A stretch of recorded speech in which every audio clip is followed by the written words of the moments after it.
Welcome back to Slide 2. So, next episode, trying to track down Rajan in secret base. Took some detective work, but why are we chasing after him again, you may wonder? Well, let's just say that we're not done with him. Yes. We remember we also need to disrupt this spice operation, and this is the heart of it. See, just to remind you folks that we are technically the good guys.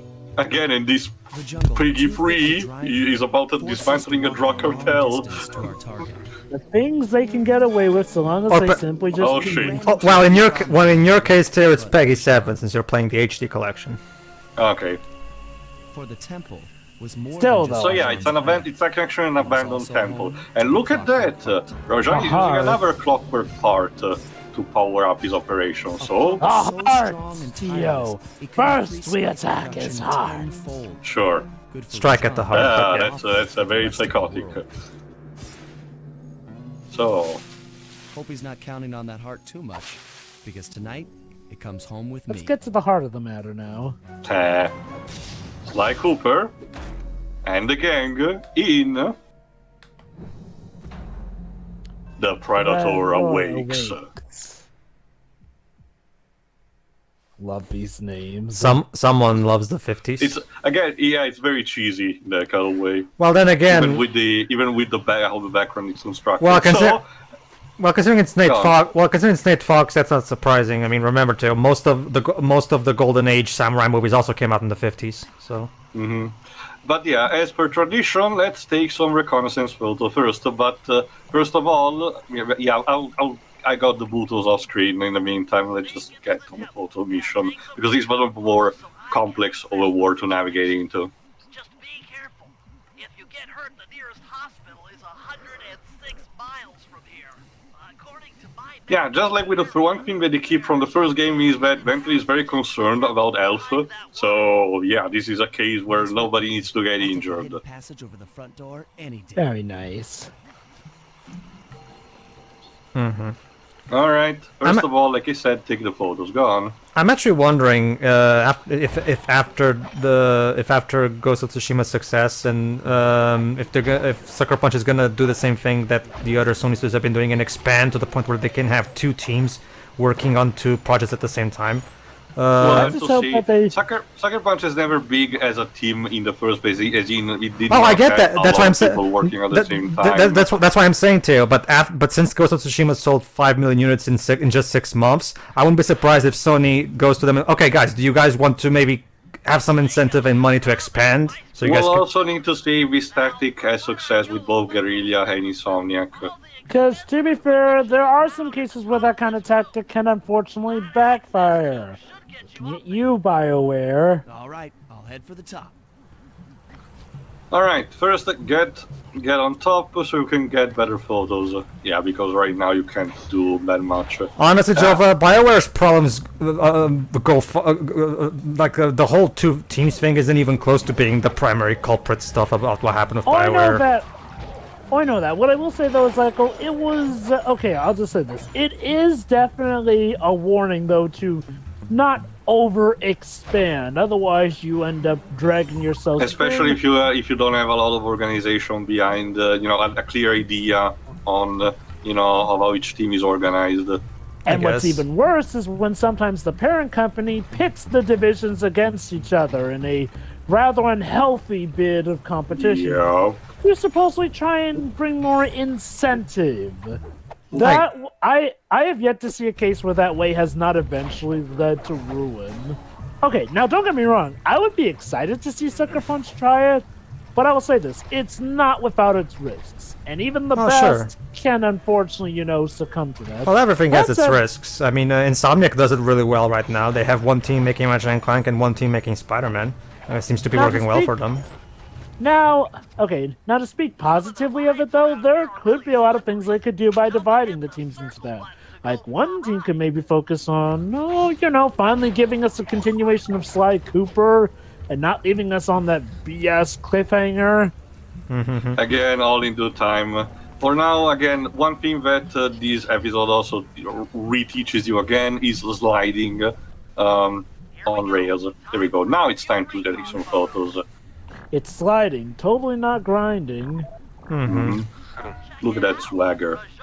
Yeah, here's the thing, Rajan is being crafty and he split the heart into two. One part is operation, but he always carries the other with him, so it's not gonna be easy taking it away from him. Investigate the spice plant. Gotta admire the audacity of this guy. Even though he's been pretty much nearly arrested, he still is willing to continue his bold drug Remember, operation. he's also technically part of the Claw Gang, meaning that he has some kind of protection from the other members. In here from the temple's exterior. Entrance. Photos back to the Mhm. safe house. We'll really It's need time to formulate a plan.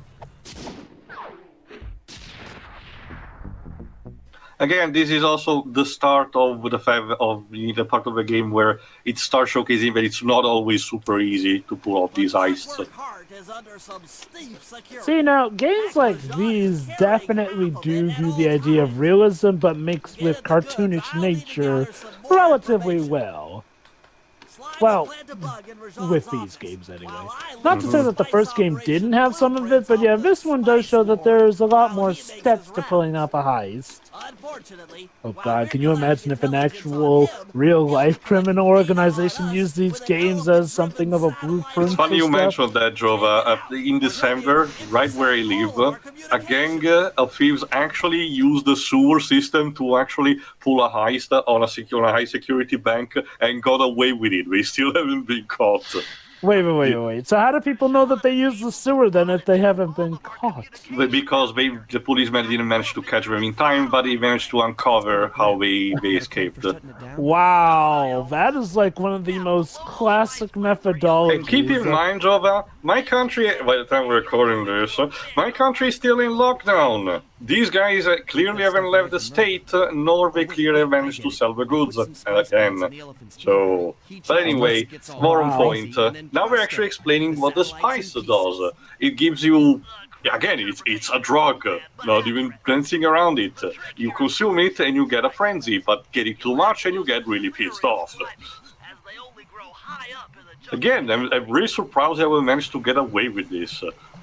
It's okay, so long as you know, They really knew how to use words to circumvent the system. Yep. And keep in mind, there's a lot of kooky names for drugs, so they had to be very careful with what words to pick. Ah, yes. So now, can you get me some China cat, Jova? It's So interesting. much as I can get you some white rabbit or some snoot zoots. It's interesting how Yes, they're these are all. all real drug names, folks. It's interesting how nowadays they have those kinds of, those code names, if you will. But then when you go back to the 80s, you'd see American commercials with the drugs, drugs, drugs. Ask your mama, ask your dad. You have to thank, Pedro, you have to thank President Ronald Reagan and his massive campaigns on the war against drugs, and even one thing was anything but subtle. But that's the thing. At the very least, they acknowledge the goddamn thing. If that's name. True, but that resulted in a lot of elements, and media that clearly, had no place for a anti-drug, advert having it. Like that game, I forgot the one that Spoon review about this DFMV game about space pirates. That literally starts with the villain telling you that winners don't do drugs. Not only that, Marijuana, an unlawful substance used to create artificial highs. This is why I keep telling that even in this day and age, if you want to make a political statement or propaganda in your game, you need to be in context. this is also a bit of a thing here. Hello. We also have There's a bug. We also have Reagan's war on drugs to kind of thank for a lot of the code names that drugs got because, because quote-unquote awareness was pushed more, certain names needed to, be fought up to help keep things more covert here and there. Hence where we get a lot of drug slang coming from. Now, one thing that I actually really like about this section of the level is the fact that while your GPS does tell you where the objects you need to find are, in this case flowers that are the primary source of the spice, the road towards them is not as immediate as you may think. So you need to study the map with your eyes and check out which specific vine might be the ideal path towards them. That's pretty neat. Well, I remember, Teo, if we're going to believe the movie Garbage Pail Kids, it wasn't just a war on drugs; it was also a war against ugly people.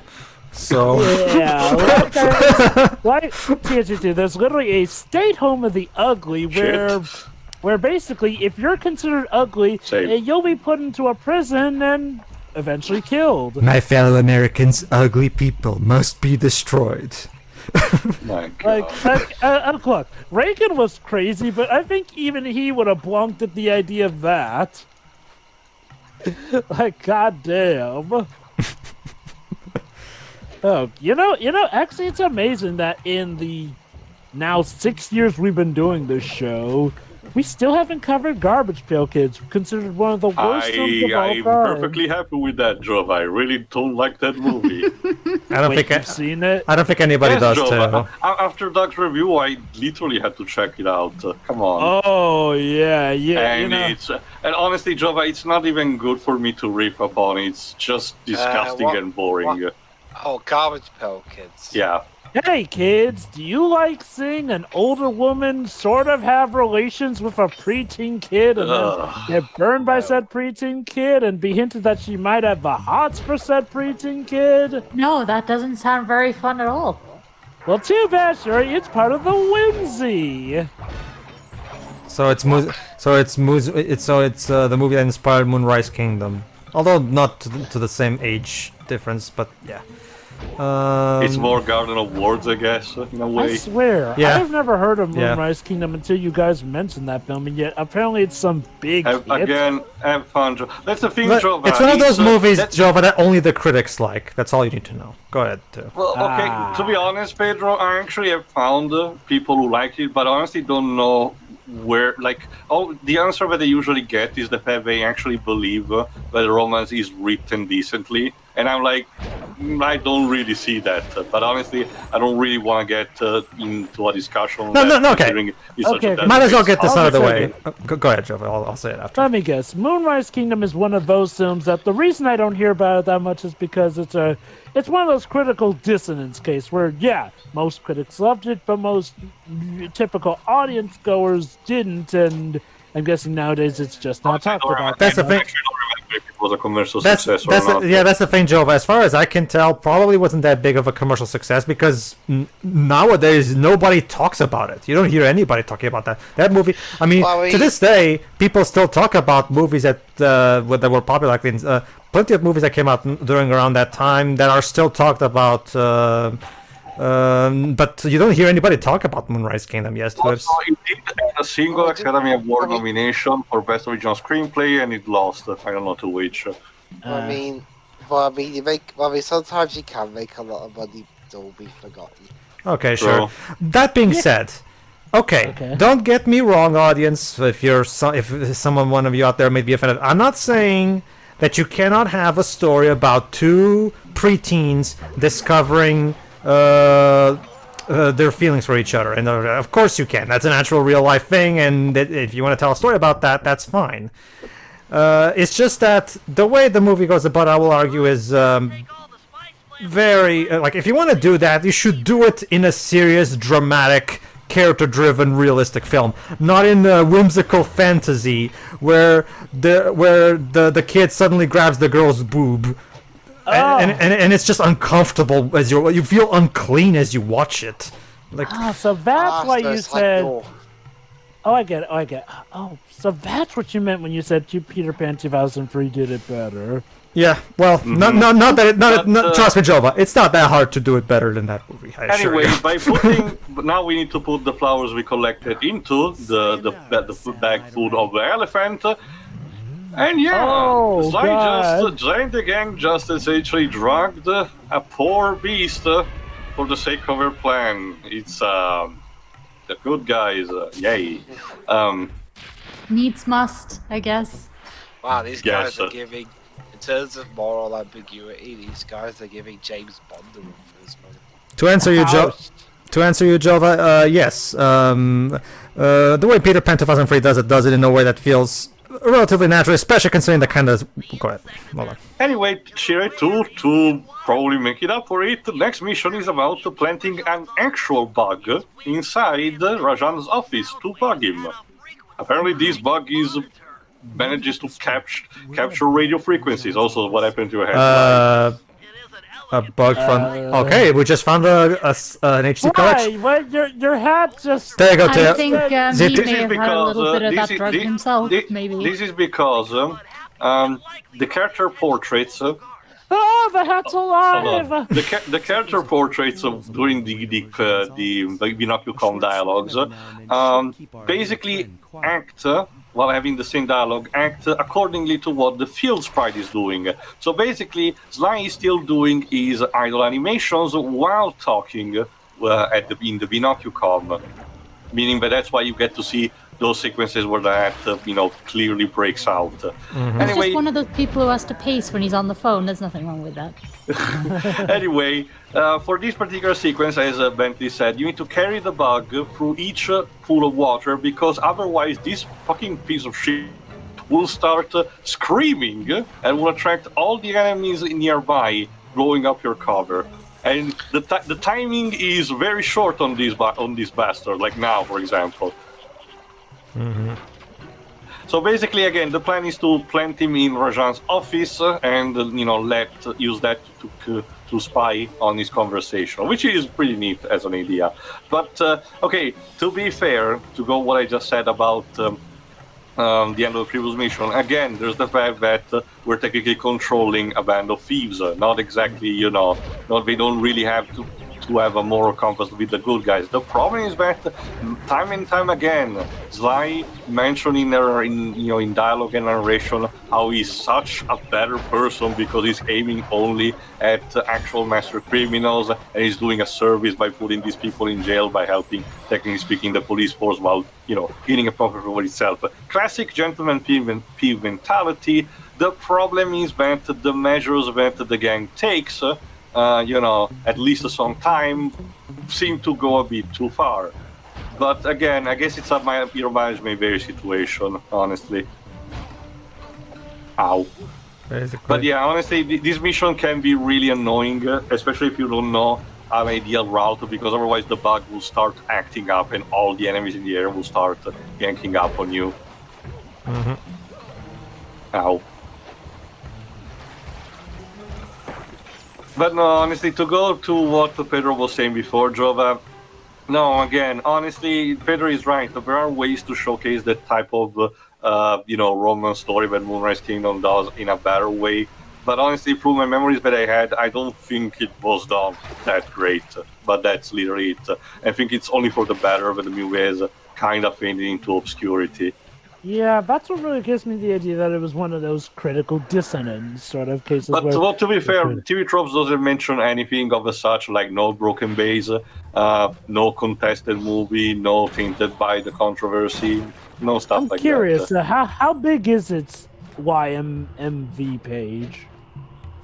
Very short, actually. Okay. That's usually a sign. It does actually have categories of it. Usually, a sign that a movie set of pages is not well edited is because it has only usually the main and your mileage may vary one. Sometimes maybe the trivia one, but otherwise not much more. This one seems to have most of the usual bunch. So I don't know what to tell you. I'll give you a link in the meantime. But in the meantime, while the bug is freaking the fuck out, let's use the code of the save, because I got the Bluetooth off screen. As I say, usually a short your mileage may vary page. It doesn't always mean it, but a lot of times I've noticed it does tend to mean that, well, not so many people are really that into it here and there, or it happens to be a movie that's not that divisive. Well, from what you guys are telling me about Moonrise Kingdom, I'm kind of led more to believe that it's a case that nobody really cares as much to add in stuff that people may not be too fond of. Alright, now instead it's time to track down Rajan while he's performing on the field. Okay, Sly Cooper, do you have your hat and hair under control now? Probably not, but it's Bentley actually doing this, so it's also extra risky. Tell you everything about his spice operation. I don't know if we covered this deal, but who's your favorite character of Sly Cooper? I'm gonna go with Bentley, just because, again, he's smart, but also has these surprisingly dark side moments. Sly is fine. He has a bit of the Sonic attitude a couple of times, and sometimes he acts deliberately like an idiot.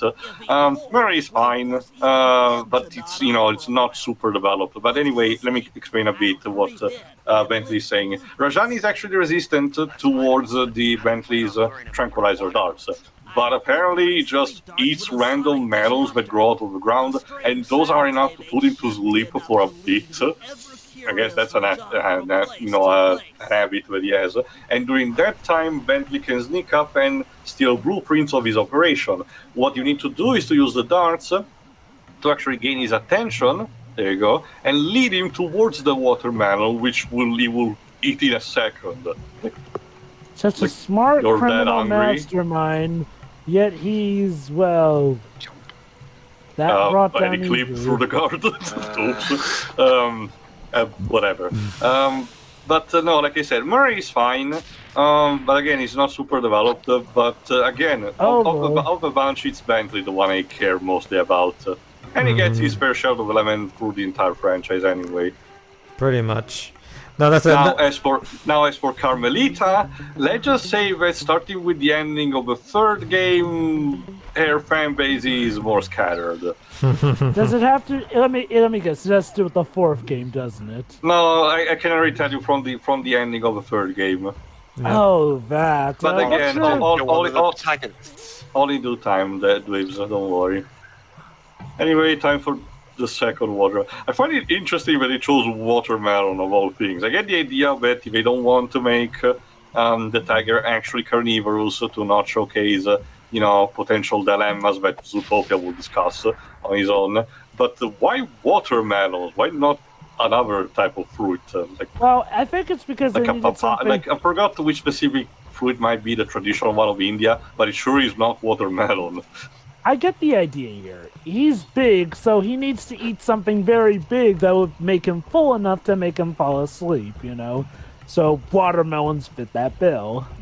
I guess because he doesn't even it eats it entirely. It's swallow them whole. Yeah, that's bound to tire Crust someone and all. out. That's not just the sanitary drawback. Like the fact that if you don't know that, well, you probably know, but a watermelon skin is super thick and super hard. I know, it's not right? something that you should consume. But yeah. Come on, get there. Go ahead, Pedro. But yeah, it's not even just that too. Like one of the biggest demonstrations of one of the biggest things a movie can have is staying power, as in the Dark Knight. The Dark Knight is still talked about today. Whereas Moonrise Kingdom. Do you see any Moonrise Kingdom analysis videos of why it's great on YouTube or something like that? I don't, because I sure don't. Hey, dude, you gotta love it. He notices that the blueprints have been stolen, yet, considering how the game goes, he literally leapt in front of the thief who stole them. So this guy really is like that Team Rocket member who was like, "Oh no, I dropped the lift key." Never mind the fact that the guy who just stole it is literally right next to me.